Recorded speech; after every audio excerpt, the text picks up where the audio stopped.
Good afternoon. I'm just getting stuff set up. Nice to see you. We'll talk in just a minute.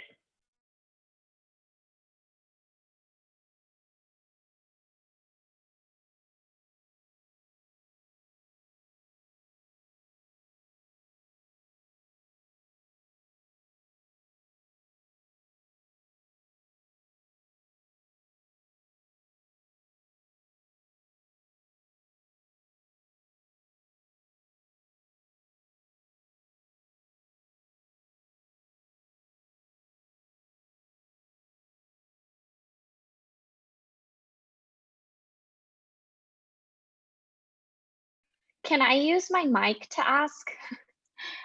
Absolutely.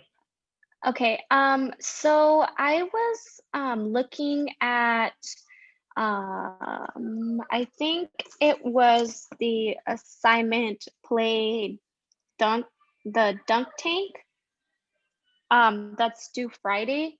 I Yeah. was trying to get that started, and so as I was trying to log into it, it said that Adobe Flash was no longer available after December of Oh no, 2020. I forgot. Maybe that was a Flash-based thing. I will check it out and let you know. I'll be so sad if that's really gone, if they didn't fix it. Yeah, I took a screenshot of what it said to me. Give me just 1 second. It said It said, since Adobe Flash is no longer supports Flash Player after December 31st, and blocked Flash content from rushing and Flash Player begins January 12, 2021. And then it tells Yeah. me to undownload it to protect my computer or something like that. But I just wanted to let you know.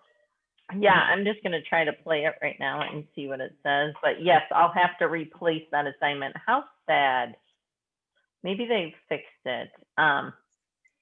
It's a PBS product, that's who it was by, PBS. So they probably didn't have any funding to update, would be my guess, you know. Ms. So that's Roxanne, okay. I'll change. Go ahead, Go. what were you saying? I think that's what was happening to me last night because for some reason that document, when I downloaded it, it was pulling it up in Adobe and it wouldn't let me edit it. And I tried to get it on the Google Drive and it was just not happening for me. I don't know if I'm just not good at Okay, well Google. the doc shouldn't have anything to do with I don't know why I was opening it with the that. game. The Frustrating. game should be No, I meant for the totally separate. sticky note thing last night. It was pulling it up through Adobe and it wouldn't let me edit it or anything. Well, you have to make a copy of the Jamboard first. Did you see that was step one of the directions? I did copy make it, the Jamboard. When I made the copy, it still wouldn't let me edit it. It must be my error. So I'll definitely have to Did practice anyone that. else have that trouble with their Jamboard? I've used Jamboard before, so mine would work. You know what I mean? I'm a first timer. Yeah, so that's what I was wondering. If anyone else who it was their first time on Jamboard did you have any trouble? So it was my first time. I did have trouble, but my coworker is this really smart IT guy. And so he just helped me. And so he figured it out for me. And so it was confusing. I could agree with the list. At first it was confusing for me too on how to make a copy and how to do everything. But once I asked Leo for help, he showed me how to do it. So yeah, it was kind of But confusing. Alyssa, you were able to make a copy and then it just wouldn't open? Yeah, I was trying to upload it to Google Drive. I just don't know if I'm not familiar enough with it. I need to play around with it, but yeah, it wouldn't let me. And I would add the sticky note and then it would be micro small and I would try to drag it open and it just wouldn't do it. It was really difficult. Do you have your copy of your Google Jamboard already still on your computer? Yes, or and I downloaded it. It should automatically be in your Google Drive. It was weird. It was not working. So I had to literally duplicate what you made and made my own Jamboard. That's fine, but it's a little weird. I know. So do you have access to your computer right now where you can share your screen and we can kind of troubleshoot what's happening? Oh, share my screen. Yes. I'm so old. I'm sorry. You're good. So let's go ahead So do and, you know how to share your screen? At the bottom middle, Yes. it should say share screen with an arrow up. okay. So And what browser are you using, by the way? Google Chrome, because my, Okay, perfect. yeah, the other one Perfect. for my Mac doesn't work for some reason. So this is what I had to create. What is it? Hold, shift up? No. Can you see that? Okay, yes, I can I see had it to now. remake it because for some reason it wouldn't let me like edit the other one that you had, but it has it in my Google Drive, which is so weird. So do you want to pull up the copy of it so you can see it? If you search your drive for copy of, because it should be just called copy of whatever Jamboard I called it, I can't remember. See, jam, and it's not there. See, I just don't know if it's me. It's probably Just me. leave it as, just search it as copy and see what comes up. No. And did you rename it at all? Yeah, I did actually. Let me go here. I'm gonna get better, I promise. No, you're good. This is good for everyone. Let's see, drive. We're just waiting for everyone to get in anyway, so we're all good. See, it's okay. No, that's mine. There it is. No, that's me again. Jeez. I guess maybe I didn't then. I don't know. So I have yours right here. Oh my goodness. Come on. That You're black, fine. no, the black thing is like in my way. Oh, I know the toolbar that is in your way. I'm just like Yeah. fighting with it. Well, you did great. Now, was your only problem was how to upload it? Is that where we are now? Well, I got to save it, but when I tried to edit it, my computer for some reason makes me edit it through Adobe. And then I was running into that problem where I couldn't edit it because school doesn't support it anymore. Okay. So do you see that button where it says open on a Jamboard on the right? On the right. Open on Top Jam. right under share. Click right Yeah. there. Okay. Nope, just click open on Jamboard. It didn't do anything. You No, might already be open. Scroll over so I can see the left side of your screen. this one. I realized that today and I pressed download PDF and then I No, you do make a copy. That's what I Wait, did. but we don't want her to make a copy yet. That's what you did initially, right? Initially, when you saw my Jamboard, the first thing you Yes. do is you click download. You do make a copy, Yes. right? And you rename it. Uh-huh. Then when you're gonna download it Mhm. as a PDF, you just click those three dots, click download as a PDF, and then you can upload it to my assignment. Gotcha. But right now, you should be able to edit this right now, Alyssa, right? On these Yes, left because side tools. I made this one. This one wasn't yours. I had to I made it like one.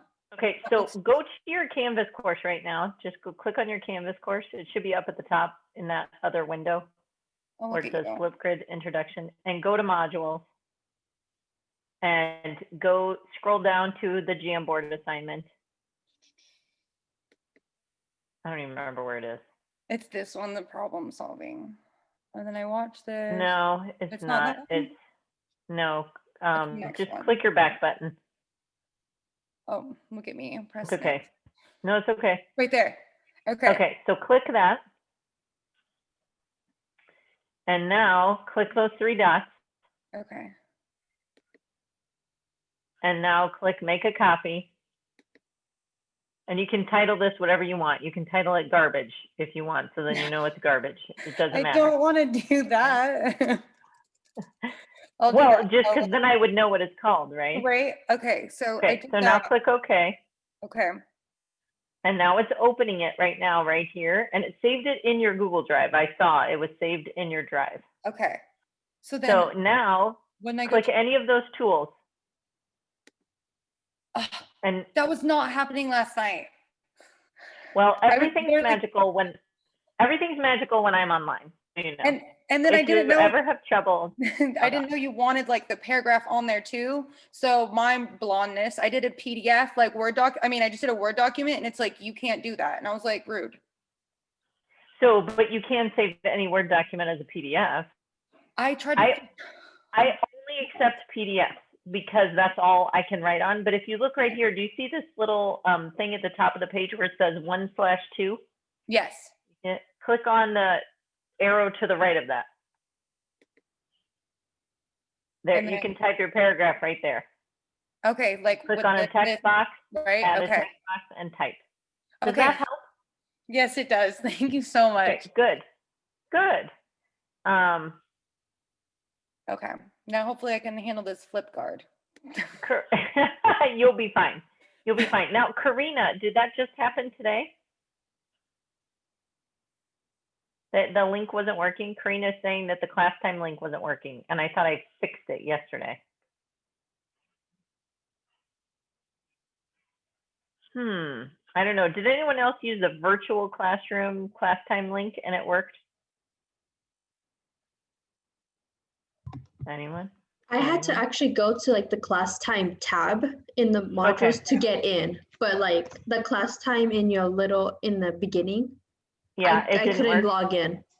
That's so weird. I don't know why that's not working because I thought it fixed. So Hannah, the link on the virtual classroom worked for you? Yeah? Okay, that makes no sense that it would work for one person and not work for everyone, right? Like they're the same link. I don't randomly change it when Karina logs in. Go ahead. Who was talking? I did the same thing. I just used the class time on Canvas and just clicked on that, but I didn't use the link on the homepage one. Weird. I'll check Yeah, it again. the same thing for me. I was gonna say the same thing. I clicked on this yours, and then it didn't let me, so I had to do the same thing they did, and it helped. It worked. Okay, well, good thing I have a backup there, right? Because I don't know what's happening, but I will check it again. And the link is the same every day. You know, that link is the same every day, so I never change that link. So it should always work. So that's good. Sorry, and by the way, it's been Tech Issue Wednesday, so that's super fun. And yeah, my Wi-Fi might be lagging too. I was on my hotspot before, so but hopefully we're all good now. But I don't mind at all you guys asking these tech questions because it's really important, because when we're together, we need one person asks the question, it probably helps 5 people. So don't feel bad asking the question. The other thing is tonight at 7:30 p.m. I have my office hours, right? I have office hours one night a week. I have office hours Monday through Thursday in the morning, but one night a week, and it's Wednesday night from 7:30 to 8:30 p.m. So if you're having any issues, that's a great time to just drop in. You use the link called office hours. Don't use class time because you won't find me. Okay, so click the office hours link, and then you just drop in. It's a room just like this. It's me, and we can troubleshoot whatever you need. Because I know some of you had trouble completing assignments because you said they were grayed out. Do you remember we talked about that yesterday? Where you have to do the things that it says on the screen. If you don't do them, then it will not let you access things. And some of it is just view this page, right? Once you view the page, then you can do the assignment, but it'll tell you on the screen. So read what your screen says because it's going to be different for each person. Any other questions, techie questions or whatever while we're going over that before we get jumping in? Karina, is it better now? I know you logged out and you logged back in. So will you be able, for the play dump game, are you just going to replace that with an alternative assignment, or are you gonna try to see what's wrong with that like today? I'm gonna troubleshoot that right after class, or even when I Okay. get you guys in a breakout room, so I can check it. I didn't even think about silly Flash going away. I mean, I've known forever it was going away. But yes, I will modify that assignment so it works, but there'll still be that assignment due Friday. Does that help? Okay, in whatever, and it'll be fixed today or modified today. Okay, I think we have almost everyone here. Did I miss anyone? Is Sarah here? Sarah's the only one I don't see. Okay. All right, your camera still won't turn on. Karina, I don't even know. Like, it is just Tech Issue Wednesday. That's all I know. Did you try in the bottom left-hand corner where it says like start video, stop video, and there's a little arrow pointing up? You can click on it, and sometimes it chooses a weird camera. I don't know why. It's just stupid, but try that. Okay. Well, the good news is it's We Share Wednesday, and we just shared, right?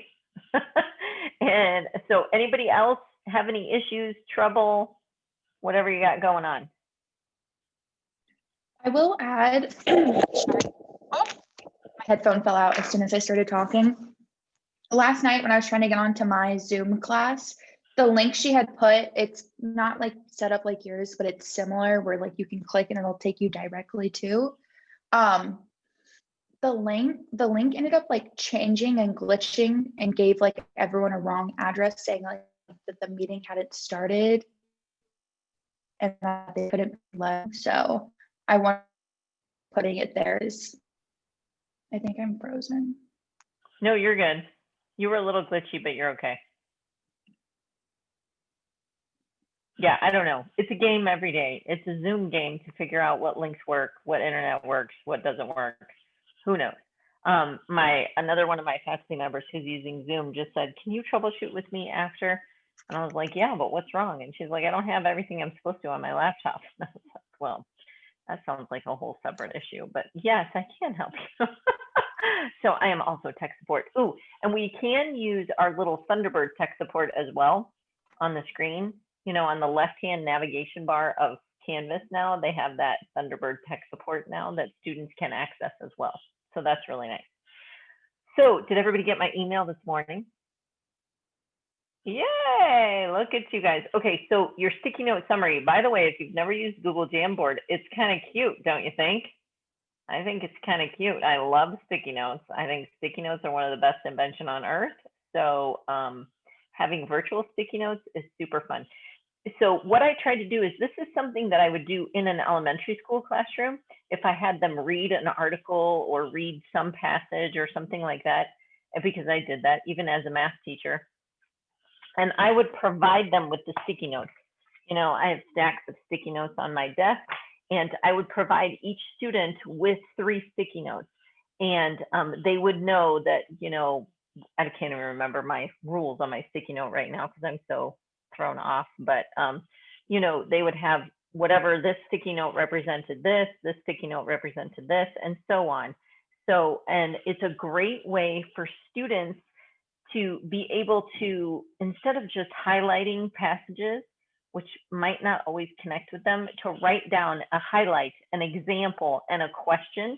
So then if you're going to discuss it in class, was anyone ever worried that they were going to get called on in class and they'd be unprepared? Yeah, and your students are the same way, especially not even just your shyer students or your introverted students, but all students feel like they're trying to, you know, the teacher's trying to catch you, and the teacher hopefully is not trying to catch you. But having those sticky notes is almost like your safety blanket, right? Your safety net, saying, oh, she's going to call on me. I already have a highlight written. I already have an example written. I already have a question written. So it's a way to jumpstart those conversations. Does that make sense? Okay, so this is a tool you could use in an elementary school classroom, as well as, you know, I used to use it. I did book studies with like my friends. We did like book club or whatever. If you ever gone to book club and nobody read the book, super annoying. Yeah. So I made my book club people have their sticky notes before they came. I did. Yeah, it's annoying to have a teacher in the crowd, right? I get it. Okay. So hopefully you have your sticky note summary ready, and you can use a sticky note summary for anything, and you don't have to put them on a paper like that. You can just have them, stick them in the book or whatever you're doing at the time. I just had you put it on a piece of paper so you could put it in your notebook so you could remember it for the future, right? But sometimes when you do something the first time, you do need some kind of framework for your students. Okay. So today we're going to talk about those 8 standards of mathematical practice, and we're going to talk about how to apply them to problem solving situations, and the POYA 4-step problem solving method. I wrote down I started grading some of your summaries, and I started pulling the questions out because you guys asked great questions, by the way. So that was super nice. And we're going to talk about those today. So, but before we do, we're going to first talk about setting up our interactive notebooks. I know the questions came up yesterday about that. Yeah. And I want to make sure you know how to do that. And the directions were on Canvas, but sometimes it's nice to see it live in action, right? Okay, can you see my screen, I hope? Okay, good. So setting up your interactive notebook. How many of you are using a paper notebook? Is anyone using a paper notebook? Okay, a few of you. Excellent. How many of you are using an electronic notebook? Anyone using it electronically? Okay, so we're going to have both. We're going to have a mix. If you are using the electronic one, you can set it up on whatever you choose. Like if you like GoodNotes because you have an iPad and that works well for you, you can totally do that. If you like OneNote, you can just do it on OneNote, right? Some of you accessed our OneNote page and you can see my class notebook. You can do it on Google Slides. Mine was on Google Slides. Did you see that? If you accessed my example, mine was just on Google Slides because I felt like that was easiest for me. And it had lined paper. It was kind of like a composition notebook electronic. So I felt good about that. If you have something else, I had somebody do it on Word before. I had someone do it on Google Docs before. So I don't care what you do it on. It's whatever works for you. Okay. And some of you are like, I don't know. I just like paper. That's totally fine. If we were face to face, we would all have paper. So don't worry about that. That's totally fine. So the first thing you'll want to do is make sure your name's on your notebook. Yes? And especially if you use the electronic one, make sure you, and if you copied mine, which I make it available to copy, but you need to change it to your name. Somebody turned in last semester, my notebook with my name on it. I was like, is this a joke? What's happening right now? Yeah, I was dumbfounded by this. So put your name on it. I was gonna make this so I could see it better. So put your name on it. You can put the semester, the class, or whatever. We're gonna do 257. People always ask me, can I use the same notebook for 257? I usually fill it almost up. So I don't usually use the same notebook for 257. I would have two notebooks, one for 256 and one for 257. If you're doing it electronically, obviously there's an unlimited amount of pages you can use. So that's really fun. My first directions say use duct tape and make pockets. And I usually do this when we're in class. And now I don't have any of them that have duct tape on them because I started buying these guys with the shiny covers. And it was harder to duct tape them up, right? Like they just didn't cooperate as well. But if you need to know how to make a pocket, I will do that for you. So when you do your pocket, yeah, I don't like this notebook. To make a pocket in the back, I'll show you how to make a pocket in the back. You take your page and you fold it down like this, like a triangle. I'll fold it and then I'll fold it up and show you. You fold it down so it makes like a triangle. Can you see that? And then you fold it over. And do you see, here's your pocket. Pocket, pocket, pocket right there. So what you do is you tape down here and you tape across this. So then you can put stuff in your pocket right here, like this. Oops. Does that make sense? So there's your pocket.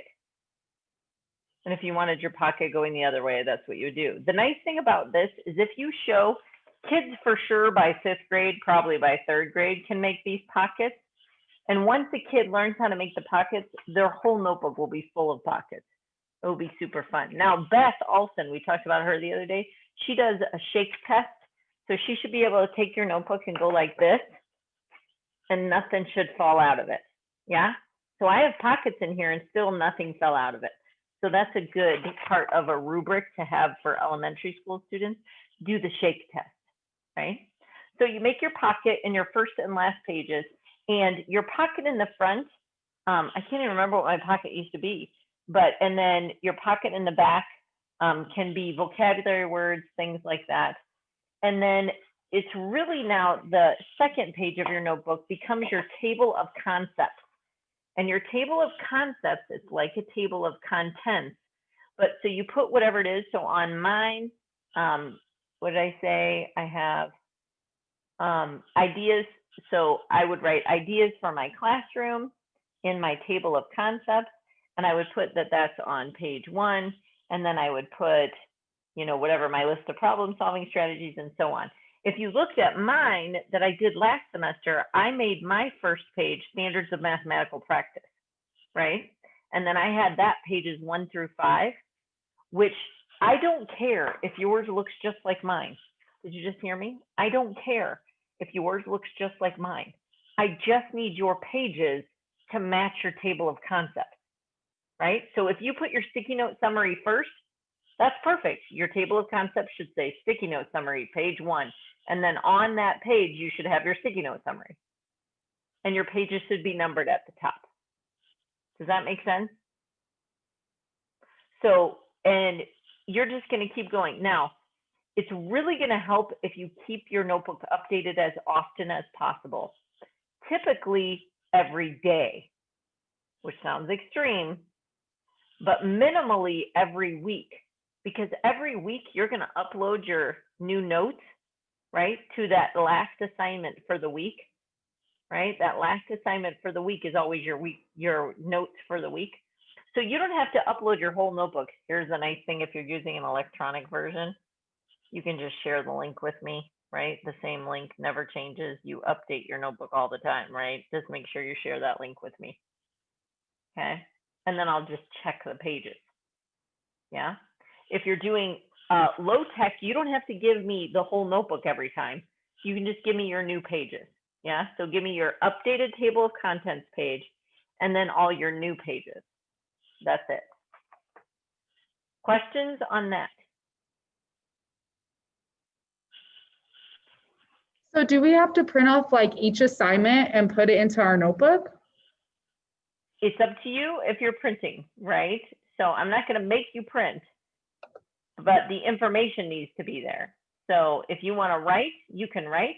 If you don't have access to a printer, most of my students that don't have access to a printer used an electronic version because they just couldn't print all that, right? Normally, if we were in class, I would be able to give you all the printouts, right? But I can't. And I asked my boss even if I could mail them to your houses, and they told me no. I tried. I was mad that they told me no, because it's really cute because it's always on different colors, you know. So, but you can do that electronically. You know, mine are all different colors electronically. So, and you don't have to write down every single thing, Evelyn. I think maybe that's one of your biggest concerns. You might think, oh my God, there's so much to write down. You can abbreviate, you can shorten, you can leave some stuff out, right? Because it's really to help you for the future. Does that make sense? Yeah, it does. Thank you. Okay. So, and then really the idea of this is for later, right? For later when you're in your student teaching and then in your very own classroom, this is going to be a reference for you, right? So, but you should take pride in this, right? This should be something that makes sense. Now, if you can't print out things, but you still like the paper things, like for example, we do some foldables and you can see what my foldable looks like in my notebook. And then you're like, oh, that would be so cute, right? Well, that's fine. Hold on, I'm trying to find one. I don't know why I picked this. For example, this one's blank, but we do foldables like this, okay, that open like this. Well, you can use whatever paper you have laying around your house, right? Your colors don't have to match my colors, right? You can just handwrite stuff on it. You don't have to have it printed out, right? I'm not trying to make this harder for you. Okay, this is just a tool for you to use. Everybody okay with that? That makes sense? So if you happen upon the dollar store and you can find some colored paper for you and you think, oh, I'll do that for that part of it, perfect, move on, right? Sticky notes are okay too, right? Absolutely. Okay. Sticky notes are my favorite. Okay. So, but just take pride in that. So for example, this is a super cute little 1-page standards of mathematical practice, right? It's a little poster handout. I would hand this out to you in color, right? In class, if we were in class, it would be super fun. Right now, you just have an electronic link to it. So let's say you don't want to do an electronic and you don't have access to a printer. I would write on 1 page in your notebook each one of these. You don't have to draw the pictures, but I would have an example written so it helps you remember what they are, right? So make sense of problems and persevere in solving them. You know, it says keep on going. Perfect, right? Because kids don't know that word persevere, right? So this is a poster that would be in a kid's classroom. Does that make sense? Okay, then the next thing I provided you, I'll show you when we get there. Oh wait, maybe I didn't show it to you here. Must be in my notebook. Hold on, I'll go to my notebook. Did you see that tab for interactive notebook? Yeah, so interactive notebook, I have links to all these things. So here is, there we go. Down here further, these, what I did in my notebook is I took each one of these and I put them on their own page. So for example, MP1, make sense of problems and persevere in solving them. When given a problem, I can make a plan to solve it and check my answer. So before I think about the problem, make a plan to solve the problem. During, I don't give up. Does this make sense? And after, I check my work. Is there another way to solve the problem? Well, then underneath this in my notebook, do you see this document? The left-hand side is what do teachers do? I'm sorry, what do students do? And the right-hand side is what do teachers do? So right here, I'm gonna write on this, if I can find my pencil. What the heck? Oh, my Apple Pencil has left the building. Okay, this is students. So it's gonna look like a child's writing it right now. And this is teachers. Because my Apple Pencil, if I lost it, I'm gonna be crying because those are like $100. Yikers. Okay. So for MP1, which I wrote it right there, make sense of problems and persevere in solving them. What do students do? They analyze information and explain the meaning of a problem. They actively engage in problem solving. They show patience and positive attitude. They ask if their answers make sense. They check their answers with a different method, and they keep going. How do teachers help students achieve MP1? Well, they pose rich problems and or ask open-ended questions, which means you don't ask kids questions if you're trying to get them to make sense of problems and persevere in solving them. You don't ask them a question like 3 + 2, right? That's not a rich question. I'm not saying they don't need to know 3 + 2, but I'm saying you could pose that in a way that's richer, right? And provide wait time for students for processing, circulate to pose probing questions and monitor, and provide opportunities and time for cooperative problem solving and reciprocal teaching. So I did that for every single one of these. So again, if you don't have access to an electronic version or you don't want to print, just write down a couple of them. You don't have to copy all of them word for word. That seems like a huge waste of time. Okay. But the resource is there for you. Does that make sense? Okay. Let's go back here. So now what I want to do is I'm going to be quiet. I know it's amazing. I'm going to be quiet and you guys are going to talk. You answered this first question, which standard do you think is most important? And then we'll move on to which standard are you having trouble understanding? And then what questions do you have?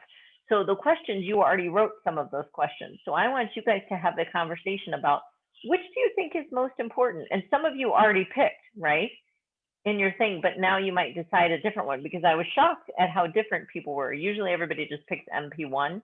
I think it's because it's the first one and they're like, yeah, whatever, that's the, I stopped reading after that one. But there are 8 of them, so you might decide which one. So go ahead and I'm going to stop sharing this because we're just doing what standard do you think is most important?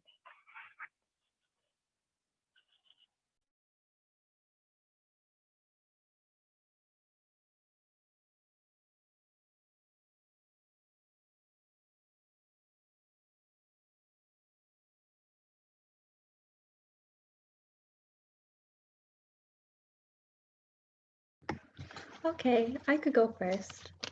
So the one that I chose was number 3, to construct viable arguments and critique reasoning of others. I chose this one because I believe it's important, especially for young kids, to be able to stand with their answers. Like they worked through the problem, this is the answer that they got, and they should stick with it and not follow the group, basically. Let's say someone else says, oh, I got this different answer. And the student was like, okay, that's the answer. I want them to be able to stand by the answer and be able to like talk with the classmates, be like, oh, why did you get this answer? Or ask like, how did I get this answer? And be able to have those kind of conversations without being rude or like dismissing other people, but just to build up. And I feel like it will help in the long run too as they grow older, because not everyone's going to agree on like one single answer.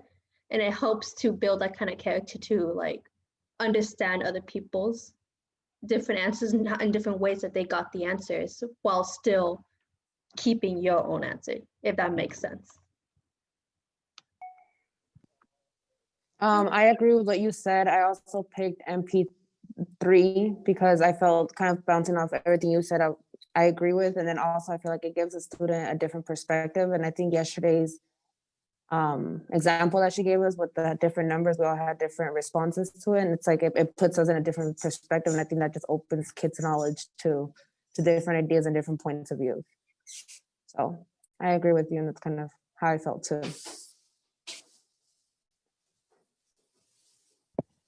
So I'm gonna agree with those two, Betty and Bethel, I think it was, right? Did I say that right? I think so Yeah, you did. Okay, good. So I agree. I picked MP3 as well.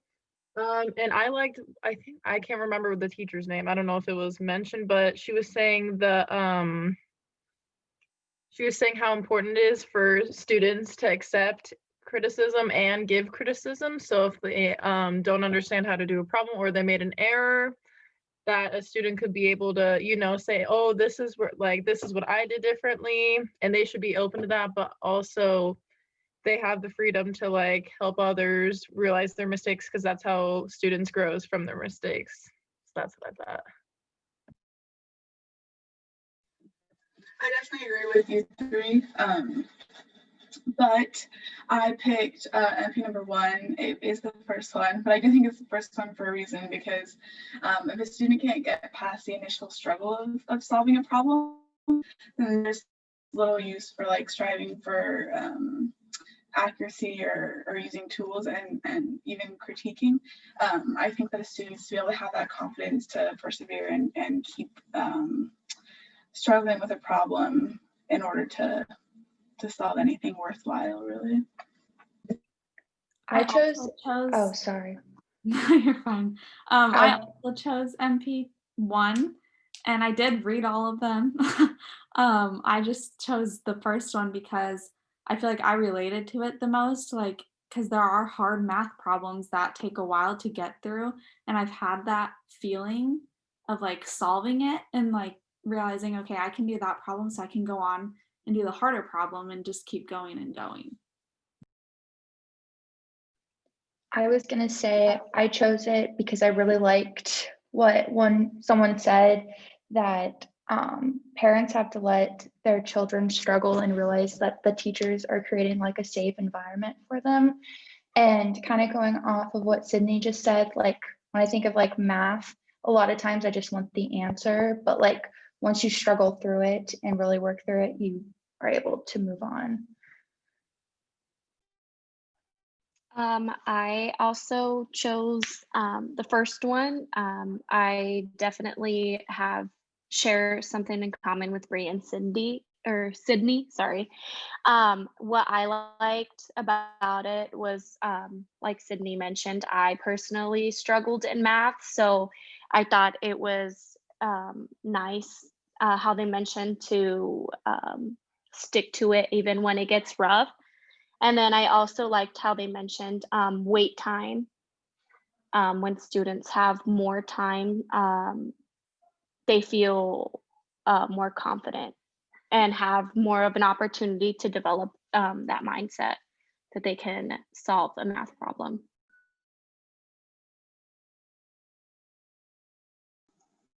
I also the first one. I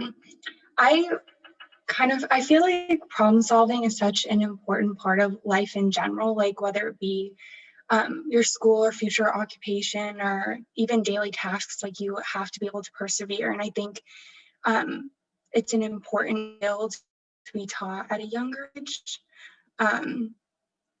So I agree with all of you guys too, but I feel like perseverance is such an important thing to have, to learn.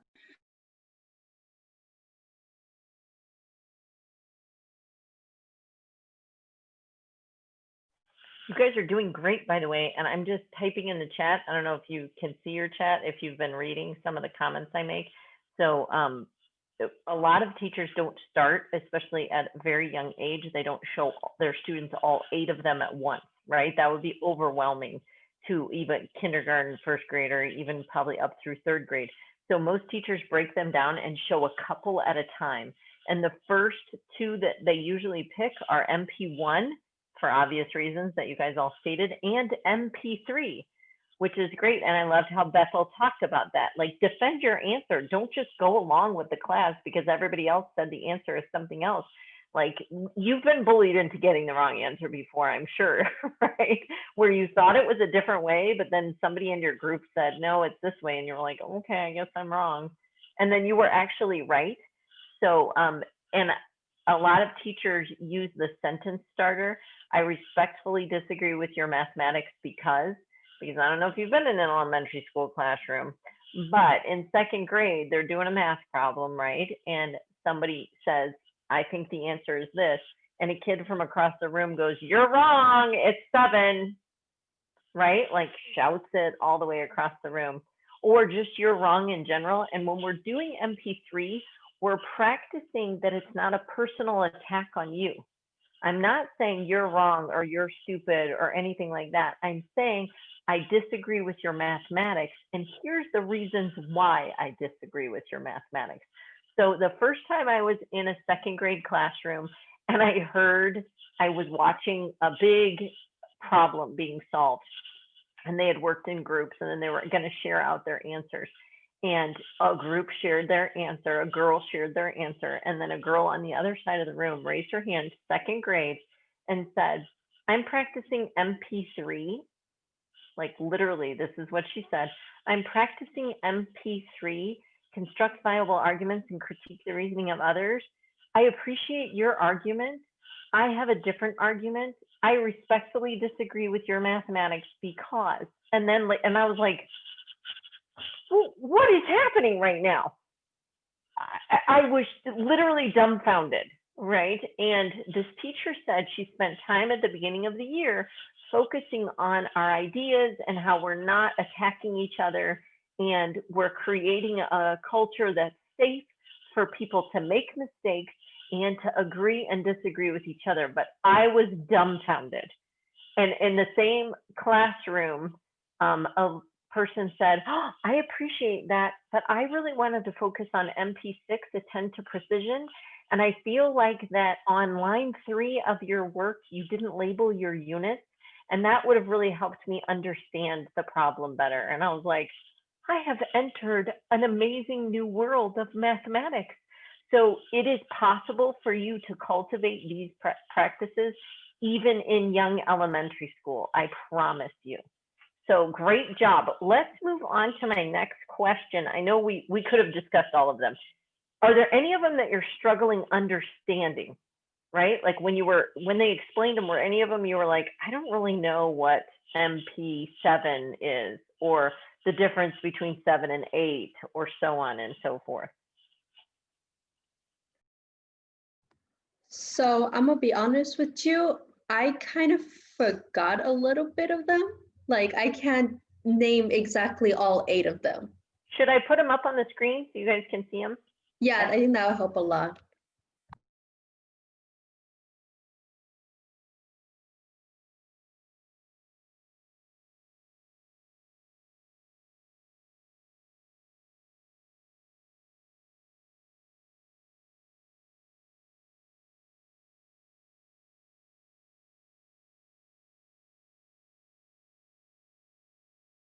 How's that?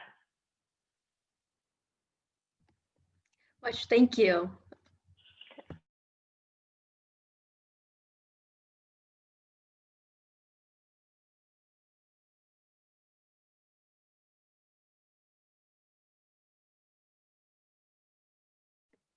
Number 8 was kind of a difficult one for me because I remember that problem that they referenced to from, I can't remember the mathematical guy's name, where it's like 1 to 100 and how he could add the numbers together and it would always be 101. And then that's when my mind gets like so toggled, where it's like, how essentially did he incorporate that from just like knowledge? Like that was just mind blowing for me. And even like figuring out that problem, I had to do it in this class before, and I, for the life of me, could not get it. Yeah, I have to agree with you, Alyssa. I think that number 8, I had to rewind it a little bit to make sure that I kind of understood it, but I still didn't really fully get when he was, especially the example that he used. Exactly. It was a little confusing. Maybe if he used a different example, I would have gotten it, but I couldn't get it.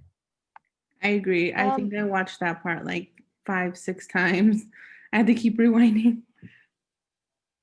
Okay, with number 8, I have probably a better example than what they used in the video. If you guys watched the backwards bicycle video, it's the similar thing that he built up a pathway of understanding to get that answer. It's the same idea as M8, the backwards bicycle video. It does make so much more sense. Great job, Elena. And by the way, that's one of my favorite videos. Did you guys watch the backwards bike video?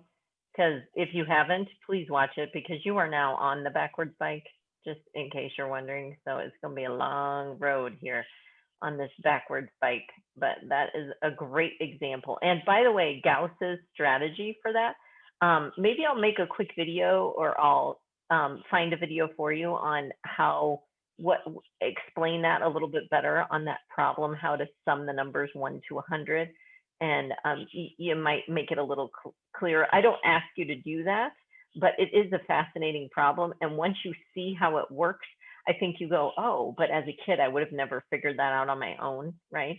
But MP8 is all about patterns. So if you can do patterns, or sometimes you can have you ever had a problem where it's like, the distance problems are very common, where it's like somebody leaves from here traveling east at 50 miles per hour, right? Someone else is traveling south at this, right? What's the distance between them in this amount of time? And have you ever in your head done something where you go, okay, let's just pretend it's been an hour? Have you ever done something like that in your head where you're like, I don't really know how to solve this problem, but I'm going to do a smaller problem? Yeah, if you've ever identified a sub goal where you solve kind of a smaller problem, that's, you are using MP8 because you are looking for a pattern. You are looking for something that reoccurs so you can figure things out. So that might be a better way to explain that. But good job, Elena. I love, Hannah just said, I went to type in the Common Core principles for my notebook on Google Docs and it auto-filled all of them. That's awesome. I don't know why or how. I'm a little creeped out by it, but it's good. Okay, excellent. Any other ones that you're struggling with?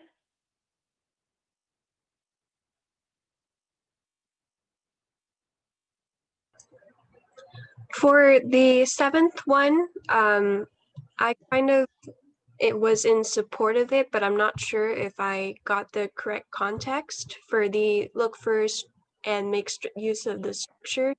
Is it basically saying, let me see here, applying to real life situations?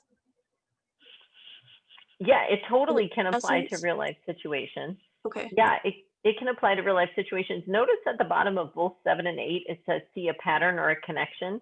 Sometimes people, when they're looking at number 7, I don't know if you recognize what's down here. Some of you might be in classrooms already. That's called a 10 frame right there because it holds 10 items. So really young kids learn a strategy of make a 10, right? How do I make a 10? And they use 10 frames, and they actually put counters in here. So you can see they had 8, that's the purple counters. And then they had 4 green counters, and they said, oh, I can put 2 of these green counters into this 10 frame, and that makes a 10. And then I have 2 more. So they used the structure of make a 10 in order to get to their answer. So it's similar to 8 because it's still kind of looking for a pattern, but a lot of times it used some sort of structure like a 10 frame. Does that help?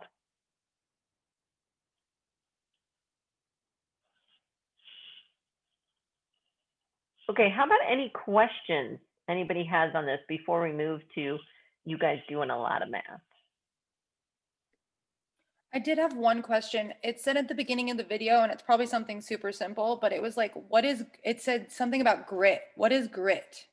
Oh, anyone? What is grit?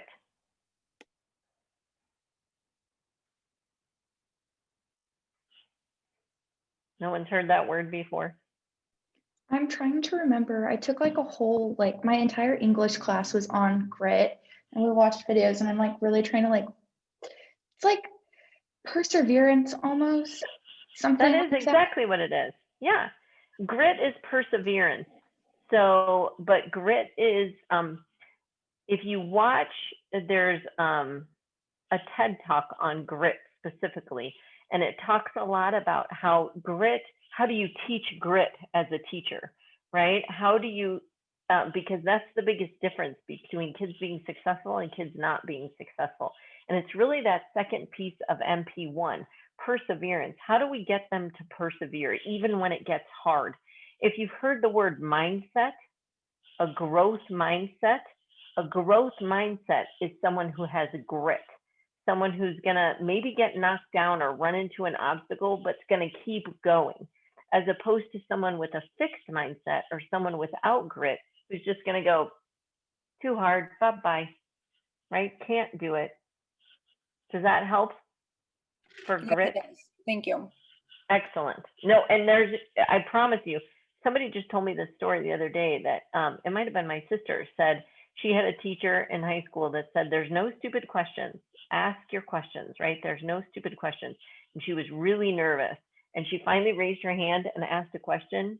And he literally said, that's a stupid question. Is that mortifying? I don't know if that's happened to any of you, but so I'm not going to say right now that there's no stupid question. What I'm going to say is ask any question you want. I promise you, I will help you find the answer. We will find the answer together. We will find the answer as a community, but please, please, please ask the question. We will figure it out. Okay. All right. Question about that. Yeah. So, I remember being younger and Common Core had come out, and I don't remember everything exactly, but they came out with this problem solving method, and a lot of my teachers complained so much how much they hated it and how much it was dumb, and basically it doesn't work. And I really like this method. Can you explain maybe why those teachers hated it so much? Yeah, I can. I mean, at least I'm not going to speak for everyone because, you know, they might have different reasons. But I will say when Common Core first came out, a lot of people misunderstood the idea behind it, number one. And the biggest reason that a lot of teachers were opposed to it is because they didn't understand what it was really trying to do. And it was very different than the way they were taught. So, and the way I was taught specifically, I was taught to just be a computing machine. That's my job. Learn the rules, follow the rules, get the answer. We didn't really need you to think about how you got the answer, right? Because it was the motto of teaching. I do, so your teacher doesn't. We all do it together as an example, and then you do it on your own. But you're never really learning, you're just mimicking what we're doing, right? And it was all computational. Then when Common Core came out, it turned the tables on that and said, no, no, no, no. We care less about the right answer and more about their problem solving process, because we have computers that can compute anything we need to right now. What we need our students to be able to do is think and solve problems that we can't even envision what the problems will be yet, right? Because technology is changing so fast, right? So we need to be able to learn basic mathematics for sure, but apply them to very difficult, challenging problems and figure out how to approach these problems without an example that matches. Because did you notice the US used to be the top, right, in education, especially in mathematics? We are like literally the bottom now. We are almost the lowest. And it's because we created a system that doesn't develop thinkers. It develops just doers who don't understand what they're doing, but they're just doing it to follow along. So a lot of teachers didn't have those tools themselves. So it was very intimidating for a teacher to have to figure out all this mathematics, right? Because they didn't have those tools. They knew procedurally. And it probably some of you who were pre-Common Core have felt this before. You were told how to do a problem and you did it a little bit differently. And the teacher said, you did it wrong. And you were like, but I have the right answer. And she was like, yeah, but that's the wrong way to get the answer. That's not a thing anymore. If their mathematics is sound, which is very difficult to know, you have to have a very strong mathematical foundation in order to know if it's something that just works by coincidence or if it's going to work all the time, right? And we'll talk about that and we'll get to those. But does that help you understand why people were apprehensive about, teachers and specifically were apprehensive about it? Yeah, that makes a lot more sense. And I really like this new way because I feel like that's the reason why I hated math when I was young, because I never understood what I was doing. Yeah, this way is much more inclusive, right? Instead of exclusive. It used to be math was the elite club. Like 5 kids in your class knew what the teacher was doing and kind of did it perfect, and everybody else was just kind of pretending. And now this is, how can we make everybody understand, right? How can we all learn in our own way? And George Poya, and by the way, I keep spelling his name wrong. Do you see that on my slides? I apologize for that. It's Polya, and I need to change it on my slides, and I will. But he was a Hungarian mathematician in the 1940s. Can you imagine? And he developed a problem-solving method that we still follow today. It might have a few different words for you, but you've probably seen something like this. And here I love this quote: solving problems is a practical art, like swimming or skiing or playing the piano. You can learn it only by imitation and practice. And he's not saying you always just need to imitate the problem. He's saying you need to have some strategy to solve it. And here's his 4 steps. Step 1, understand the problem. Sounds like very obvious, right? I need to understand the problem. But there are so many of us that don't even read the problem, especially a word problem. We just skip out, find the numbers, and try to figure out what we're doing, right? But understand the problem, what's happening. With the really young kids, even in kindergarten and first grade, they're usually spoken to the kids, right? It's a word problem that's read out loud because in kindergarten, they can't read. So when they're understanding the problem, here's a very basic problem. Timmy has 4 cookies, right? Juanita has 3 cookies. How many cookies do they have all together, right? It's a very basic problem. When a kid's understanding the problem, you'll ask them questions like, who's in the problem? And they'll be like, oh, Tim and Juanita. I know that one, right? That's them understanding the problem. It's not mathematical, but they have to understand what's happening in the problem, right? Before they get to the mathematics. We often skip that part.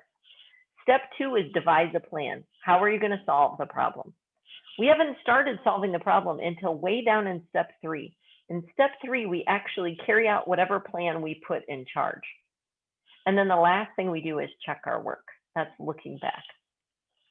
And what I have for you, and you'll see it in the notebook, there's a problem solving template. I laid out the 4 steps but I even made a template for you. And your Farmer Hank problem this week uses this 4-step problem solving process and the template. Now, you don't have to print out the template if you don't want to, right?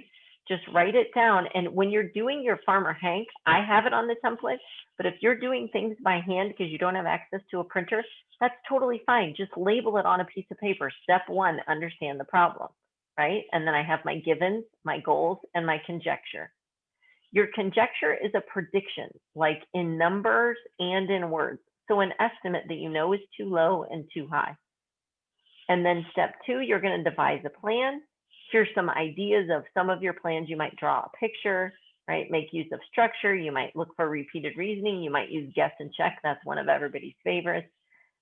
Work backwards. And then step 3, we carry out the plan. Notice I said, show all your work, label, and be precise. And in step 3, we write our final answer. And then in step 4, that's where we check our answer. We verify, is your answer mathematically correct? Is it reasonable, right? And it should be in words and in numbers. Then at the bottom of this page right here, you can see there's a little rubric, right? There's no numbers attached to it right now, but you could see how we could attach numbers to it. I don't know why my Apple Pencil's not working. It's very sad. I did find it though, just in case you were wondering. That was exciting. So step 1, find the pencil. Step 2, make it work. That's a separate thing. Okay, so right here, you could assign points. I usually have 10 points for my rubric, but at the beginning of the year, you might say, I really want to focus on my givens and my goals. And I'm going to put 3 points on my givens and 4 points on my conjecture. And then I'll give less points down here. I don't even care, right? The solution, the final answer, and the verification are only going to be worth 1. And then I can move those points throughout the year with my students, right? To decide where is my priority this week, right? Or this month or this unit. So I know this is new for you, might be a little confusing, but let's try a problem. So here's the problem. Old MacDonald had a total of 23 chickens and pigs on his farm. So he had 23 chickens and pigs, not 23 chickens and 23 pigs, but altogether he has 23 chickens and pigs. Altogether, they had 70 feet. Let's just go over this real quickly. How many feet do chickens have? Thank you. Okay, 2. How many feet do pigs have? Yeah, just in case we were confused. There's no special pigs or chickens. They have the right number of feet, okay, just so you know. How many chickens, how many animals on his farm were chickens and how many were pigs? What I want you to do right now is think for a minute. What I don't want you to do is jump in to solve the problem. What I want you to do is go to step 1, understand the problem. So what are our givens? What are our goals, right? And then can I make a guess, a conjecture that's too low and too high, right? And then what's your plan for solving the problem? I don't want you to solve the problem yet. Okay, so just work on step 1, understand the problem, and step 2, devise a plan. I'm gonna be real quiet, let you think, and then I'm gonna put you in groups so you can talk about it together.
Okay, so does everybody have the problem? They know what it is. 23 total animals that are chigs and pickens.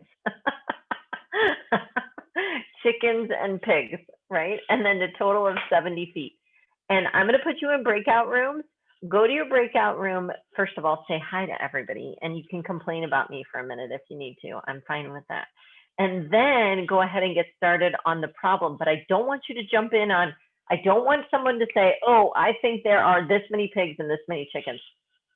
I want you to start at the beginning, understand the problem. What did you write down for your givens and goals and conjecture? And then what's your plan for solving the problem? After you do those, then I'll let you go ahead and solve it, okay? I'm gonna give you about maybe 9 whole minutes in that room. So you should get a little message on your screen that says join a breakout room.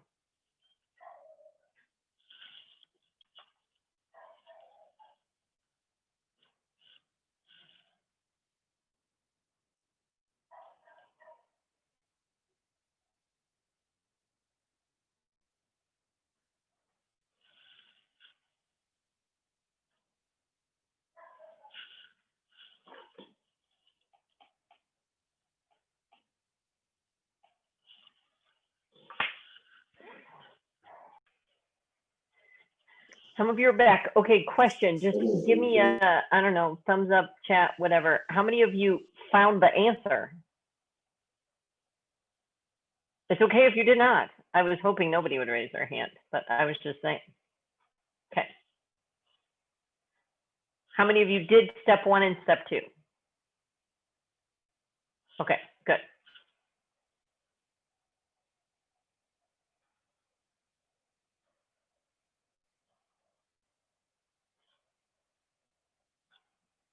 All right, you're all back or almost back. So let's talk. First of all, some of you might have found the answer. Is there any group that found the answer? Raise your hand if you did. It's okay if you did not, because that was not my instruction. A couple of you nervous. You're like, I don't want to admit I found the answer, but it's okay. No, it's good. It's fine. I just know we all work at different paces, right? So no big deal.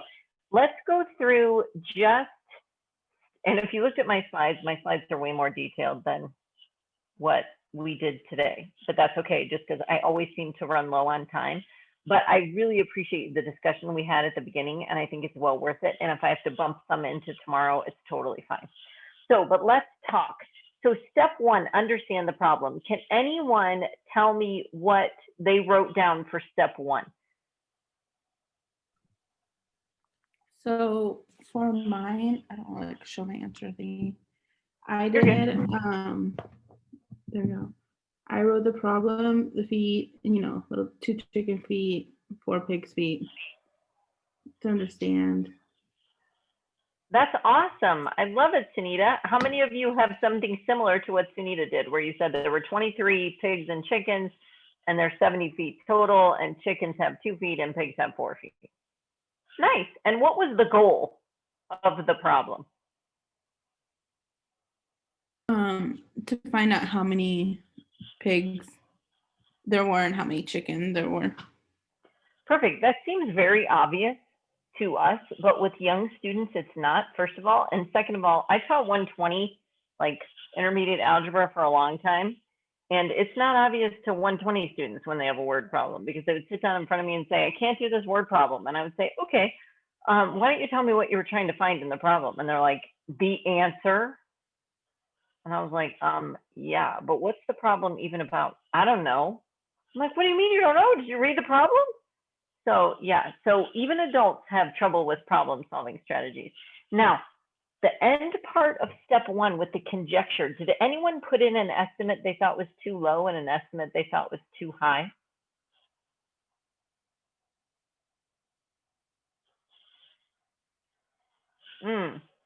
No one did. This is the part that most of you skip. This is a super important part for students, and I'll tell you why. And it's just you're not used to doing it. So I'm not like, haha, you didn't do it. I'm saying, let's start trying it and change our brain a little bit, because it's really important. So if I said I knew that there was more than 2 chickens, I knew there was more than 2 chickens, which would mean there's less than 21 pigs. Would you believe me? Yeah, how would I know that? How would I know there's got to be more than 2 chickens, which would mean there has to be less than 21 pigs? The amount of feet that you have, if you take the 21 pigs and the 2 chickens, wouldn't equate to the 70 feet. Yeah, it'd be too many feet, right? If I have 21 pigs, that's 84 feet. It said I only had 70. So I know that I have fewer than 21 pigs. Yeah, do you see how that's helpful to me? You could go, wait a minute, now that you're saying that, I know that I have fewer than 18 pigs, right? Because what's 18 times 4?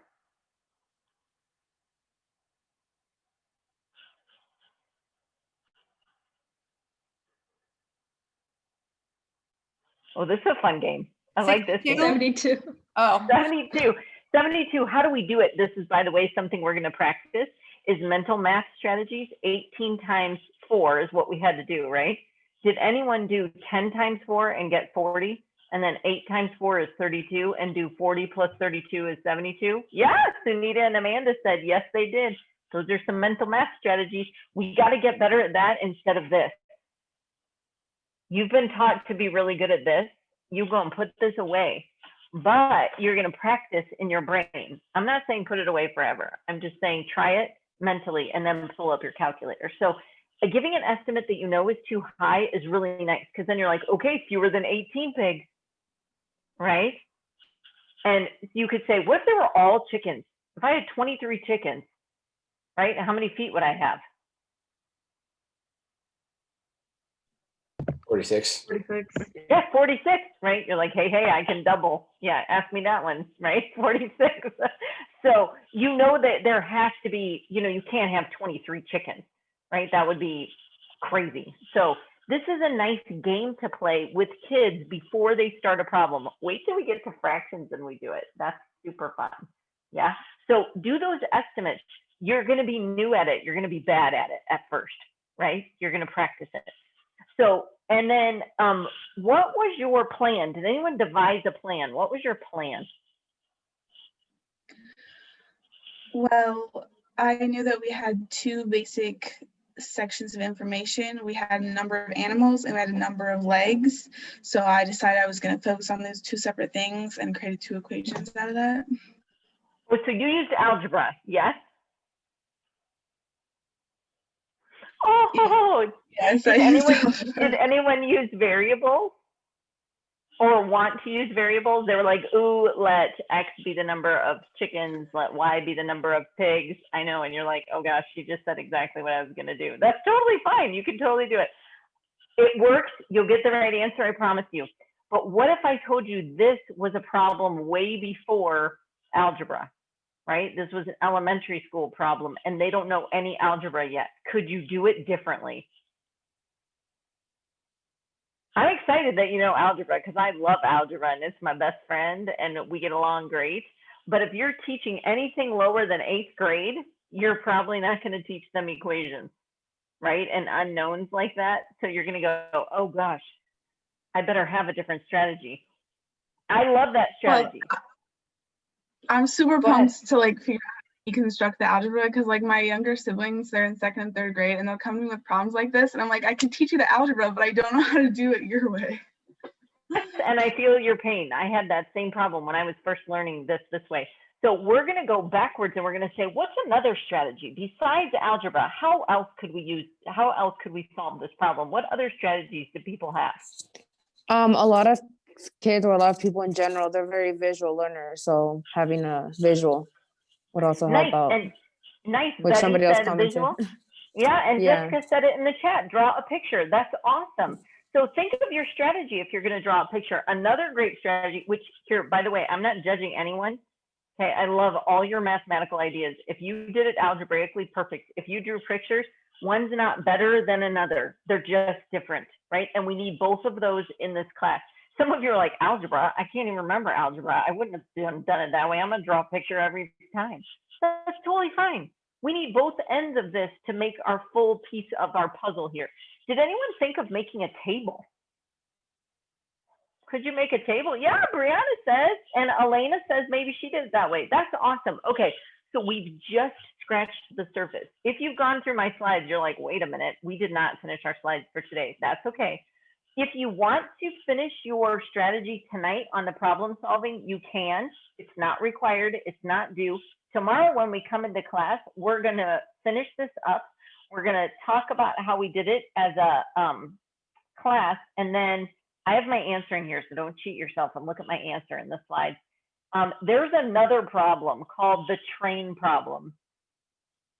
I'm going to challenge you to solve the train problem. And do you see, you look up my slides, you can find them. It says, have a scale model. I don't want you building trains. I'm saying your model can literally be paper, right? Because that's what my model is, paper. But think about that problem. I'm going to challenge anyone to do that. If anyone wants to visit me in office hours and talk about it, we totally can. It's super fun. That's a great problem to practice MP4 model with mathematics. And then you're going to get a team problem solving assignment. I didn't sign up your teams yet, I don't think, but I will sign up your teams. It's not due for at least a week. I know that, like longer than a week, you'll see it. And then your homework for this week, you can start the Farmer Hank problem, but it might be easier after class tomorrow, just so you know. And you can look at the team word problems. You just can't tell who your teammates are yet, okay?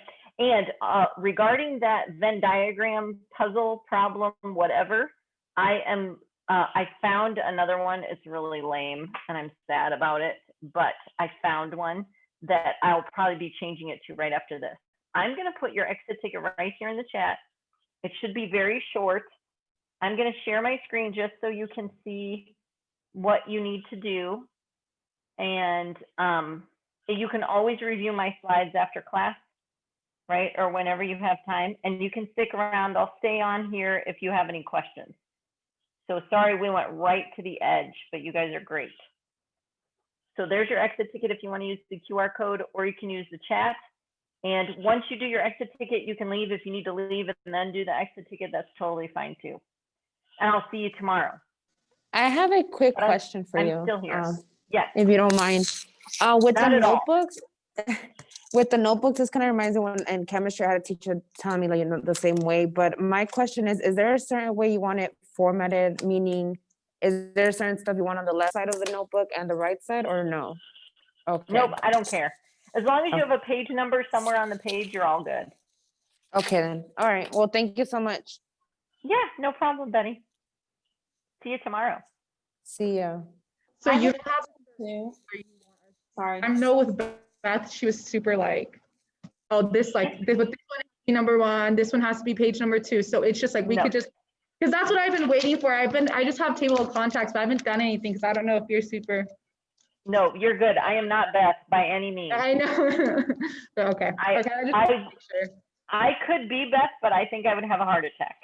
Yeah, I know, right? She does everything. Yeah, I can't do that. I have 4 kids. I think I would lose my mind. Yeah, I don't know how she does it. I used to be a perfectionist, and then I had 4 children, and now I'm better. Okay, awesome. Well, thank you. Yep. I have a question as well. I'm ready. Yeah. For the more, so you said it's due Friday, right? Because I think it says Monday on the calendar. Oh, yeah. But I could be wrong. Let me look. Let me look on our calendar. But I also have another question in regards to more. Are we supposed to already be signed up, or is that when we get to that part in Canvas? That's when we start? Yeah, as soon as you click on it in Canvas, it'll auto-populate. You shouldn't have to do anything. Okay. You're not going to more separately. It's inside Canvas. Okay, thank you. Yeah, and I'm looking that up right now. And if I said Monday on the calendar, I'll leave it Monday. I think I was just trying to make it so everybody didn't do everything over the weekend. You know, it's painful. But let me look at what it says. I also have like a question too, just a quick one. Yeah. For the art, for our composition book, we're only supposed to be having, for right now, the pocket and the table of contents, right? Nothing else? After today, now you can put in your standards of mathematical practice, your POYA 4-step method. You can put any notes you have from your chickens and other problems. You know, you can have all that stuff. If you look at my sample, it might help you. Okay, thank you. You just want us to copy those standards of mathematical practice, those little images that you have in your sample notebook, and you want us to put those in ours? That's what I did electronically. I just thought it was easier. Okay. But if you're doing it not electronically, just take notes. And yes, for sure. Vanessa, it did say more was Monday, so I'll change it on here to make it Monday. My question is, when I click the more, mine doesn't pop up. It just says the assignment was due Monday, 8/31/20. What the heck? Which assignment is it? The first one, more introduction, standards of mathematical practice? Yeah. Okay, super weird. Says on mine that it's due the 25th. Oh, it does say that. Hold on. Gosh, I don't know what is going on with this stuff. I will change it right now. Okay. I'm sorry about that. Thank you for telling me so I know. Okay, I will change it right now, and then hopefully you should be able to get into it. Okay, thank you. Thank you for telling me.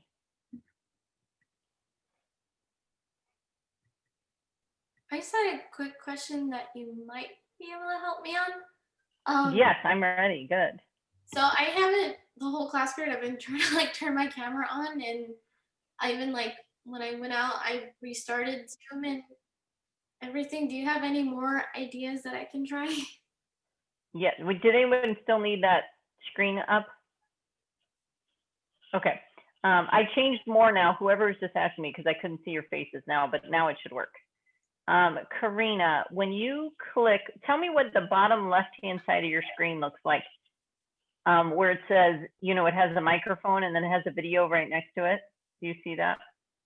Yeah, it has the mute button with a little arrow next to it, but then it also has the start video with like no arrow, and every time I click on it, it just doesn't do anything. I even went into Zoom settings and I couldn't turn my camera on through there. That's weird. Are you in, what camera are you using? Are you using an external camera or are you using an internal camera? Internal. It's an internal camera. And are you on Windows or a Mac? I'm on a Mac.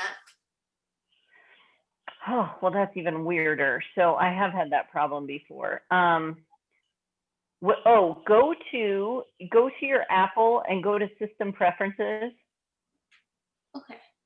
And then click on, I think it's Security and Privacy. I'm doing it right now with you. So click on Security and Privacy and then click on Camera. And in the right-hand window, is Zoom there and does it have a blue check mark by it? I don't see a Zoom. Why don't you share your screen? Because I don't need to share mine anymore. And Karen, how are you doing? Are you doing okay? Yeah, I'm doing fine. Sorry, I was absent yesterday because I was okay. So I'm in a different time zone and I didn't realize that